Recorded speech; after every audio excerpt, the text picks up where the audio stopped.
Breaking news చూస్తున్నాం. దేశంలోనే తొలి నెట్ జీరో సిటీగా ఫ్యూచర్ సిటీని అభివృద్ధి చేస్తామన్నారు సీఎం రేవంత్ రెడ్డి.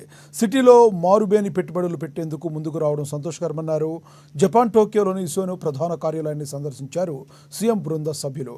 యానిమేషన్ అనుబంధ సంస్థ క్రాంచ్ రోల్పై చర్చలు జరిపారు. హైదరాబాద్లో పెట్టుబడులు ఉన్న అవకాశాలను వివరించారు. యానిమేషన్, విఎఫ్ఐ, గేమింగ్ రంగాల్లో అనుకూలతలను సీఎం రేవంత్ రెడ్డి వివరించారు. ఫ్యూచర్ సిటీలో నెక్స్ట్ జనరేషన్ ఇండస్ట్రియల్ పార్క్ ఏర్పాటుపై చర్చలు జరిపారు. 600 ఎకరాల్లో 1000 కోట్ల పెట్టుబడులు పెట్టేందుకు ఒప్పందాలు కుదిరింది. ఇండస్ట్రియల్ పార్కులో దాదాపుగా 5000 కోట్ల పెట్టుబడులు వస్తాయని అంచనాలున్నాయి. ఫ్యూచర్ సిటీలో అభివృద్ధి చేసే మొట్టమొదటి పార్క్ ఇదేనన్నారు. దీనితో సుమారుగా 30,000 మందికి ప్రత్యక్ష, పరోక్ష ఉద్యోగ అవకాశాలు రానున్నాయని తెలిపారు.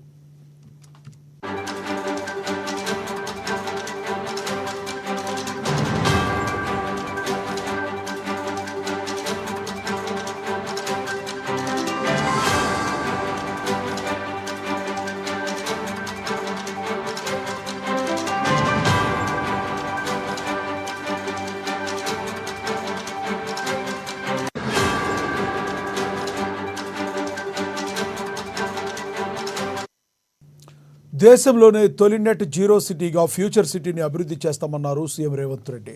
సిటీలో మారుబేని పెట్టుబడులు పెట్టేందుకు ముందుకు రావడం సంతోషకరమన్నారు. జపాన్ టోక్యోలోని సోనీ ప్రధాన కార్యాలయాన్ని సందర్శించారు సీఎం బృంద సభ్యులు. యానిమేషన్ అనుబంధ సంస్థ క్రాంచ్ రోల్పై చర్చలు జరిపారు. హైదరాబాద్లో పెట్టుబడులకు ఉన్న అవకాశాలను వివరించారు. యానిమేషన్, విఎఫ్ఐ, గేమింగ్ రంగాల్లో అనుకూలతను సీఎం రేవంత్ రెడ్డి వివరించారు. ఫ్యూచర్ సిటీలో నెక్స్ట్ జనరేషన్ ఇండస్ట్రియల్ పార్క్ ఏర్పాటుపై పలు దఫాలుగా చర్చలు జరిపారు. 600 ఎకరాల్లో 1000 కోట్ల పెట్టుబడి పెట్టేందుకు ఒప్పందాలు కుదిరాయి. ఇండస్ట్రియల్ పార్క్లో దాదాపుగా 5000 కోట్ల పెట్టుబడులు వస్తాయని అంచనాలున్నాయి. ఫ్యూచర్ సిటీలో అభివృద్ధి చేసే మొట్టమొదటి పార్క్ ఇదేనన్నారు. దీంతో సుమారుగా 30,000 మందికి ప్రత్యక్ష, పరోక్ష ఉద్యోగ అవకాశాలున్నాయన్నారు సీఎం రేవంత్ రెడ్డి.